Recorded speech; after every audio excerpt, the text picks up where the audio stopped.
शिक्षक कभी रिटायर्ड नहीं होता। कहते हैं कि डॉक्टर और शिक्षक एक ऐसी सम्मानीय व्यक्तित्व है जो कभी रिटायर्ड नहीं होता।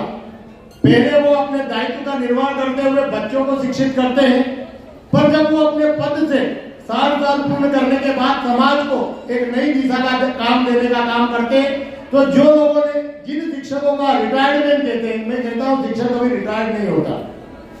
शिक्षक हमेशा समाज में एक नई दिशा दिखाने का काम करता है। यह हो सकता है कि वो जिस दायित्व पे पहले काम करते थे उनका दायित्व अब बदल गया।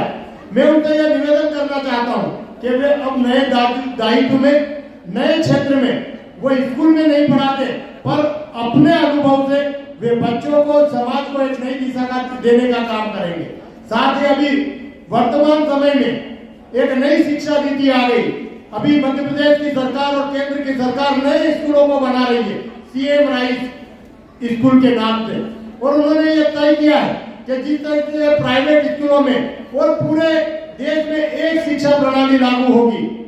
पहले क्या होता था कि हर स्कूल में एक अलग अलग तरह की किताबें लग जाती है, शिक्षक जैसा चाहते हैं। मैं इसको कड़वा सच कहना चाहता हूँ। मैं कई बार जो मैं देखता हूँ, मैं एक निवेदन करना चाहता हूँ कि अब मध्यम वर्गीय और गरीब वर्गीय के पास इतना पैसा खर्चा करने के लिए पैसा नहीं है।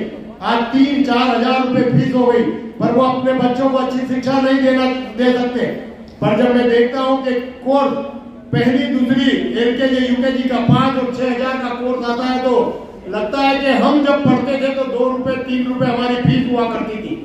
मैं प्राइवेट स्कूल के जो संचालक है उनसे निवेदन करना चाहता हूँ कि कृपया करके कुछ ऐसी किताबें लगाएं कि मध्यम वर्गीय और गरीब वर्ग का बच्चा भी आपके स्कूल में शिक्षा ले सके, क्योंकि इतना महंगा हो गया कि हमारे उन मध्यम वर्गीय और गरीब वर्ग से वो शिक्षा बाहर होती, जिसके कारण करप्शन बढ़ता है। वो माँ बाप फिर कुछ न कुछ जुगाड़ के चक्कर में रहते कि मेरे बच्चों को अच्छी शिक्षा देना चाहता है। तो देश के प्रधानमंत्री और मध्य प्रदेश की सरकार इस दिशा में लगातार, नरेंद्र मोदी और मोहन यादव जी की सरकार लगातार यह काम कर रही है कि सभी को एक समान शिक्षा मिले, कोई छोटा बड़ा नहीं, हर स्कूल में एक ही तरह की शिक्षा होगी। कहते हैं ना कि पहली से तीसरी या 5वीं तक की शिक्षा, फिर 5वीं से 8वीं तक की, 8वीं से 10वीं, और उनको जैसी प्रतिभा है। अभी क्या होता है कि सभी को एक समान, उनकी जिस क्षेत्र में प्रतिभा है उस तरह की शिक्षा देने का काम सरकार करने जा रही है। मैं आपके इस अवसर पर सभी शिक्षकों को एक चीज और कहना चाहता हूँ। हमारे समय में हम गर्व करते हैं हमारे शिक्षकों पर, आज भी हम जब मिलते हैं तो आज भी हम धोख देते हैं, उनका सम्मान करते हैं, क्योंकि हमें ऐसे संस्कार मिले कि शिक्षा माता पिता के बाद यदि हमें किसी ने मार्गदर्शन दिया तो हमारे शिक्षकों ने दिया। मैं आज कई बार देखता हूँ, मैं आज जन भागीदारी का अध्यक्ष हूँ, मैं जब कॉलेज में देखता हूँ तो जब 2 घंटे कई शिक्षक नहीं आते, 1 घंटे के लिए आते, 2 लाख 2.25 लाख रुपए उन्हें पैसा मिलता है, बड़ा मन दुखी होता है। मैं उनको कहता हूँ कि आपका विद्यार्थी जब भी सम्मान करेगा जब आपने उसको कुछ दिया होगा।